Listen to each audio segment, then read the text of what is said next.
Just so you know, I have a little bit of background in the Philippines. In 1986, I was deployed there as a platoon commander to reinforce the Subic garrison after the fall of the Marcos regime. There was concern about the new People's Army, so I have a warm spot in my heart for the Philippines. Let's build upon what Colonel Wilkerson had said earlier. The United States is incapable of fighting a sustained conflict against a peer-level force. The United States cannot fight and engage China and win.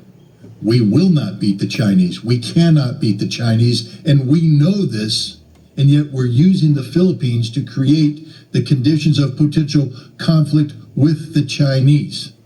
Please understand that for the Filipino people, this is a recipe for disaster. You think America is your friend.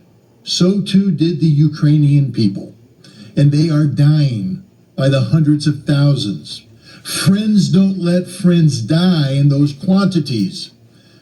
The Ukrainians have been displaced by the tens of millions. Friends don't let friends have their cities destroyed in this manner. Friends don't let friends have families separated, have mothers and children destined to a life of refugee status and perpetual poverty. That's not how friends behave. America has never been the friend of the Ukrainians, and we are not the friends of the Filipinos.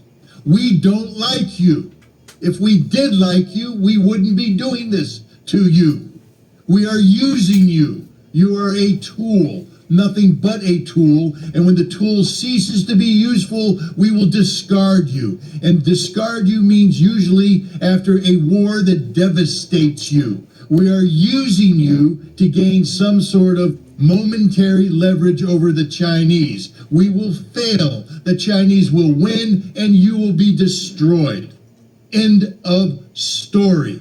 It's high time the Filipino people pressure their government to start sitting down and engaging the Chinese government responsibly. China is not your enemy. China is your neighbor. China is your friend. China doesn't want war. And if you would engage China in diplomacy, and as we've all indicated here, America has long since lost the skill set necessary to carry out diplomacy, but the Filipinos, the Philippine people can reignite this, to relearn it, to use this skill to prevent a war. But if you continue to behave as colonial subjects, and I know that's a sore subject in the Philippines, because you were the colonial subjects of America. We still view you as our colonial subjects. We don't like you, we don't care about you, we just want to use you. Grow up. Grow up and act responsibly. Take control of your own future. America is not here to help you. America is here only to use you until there's nothing left, and then we will discard you on the trash heap of history.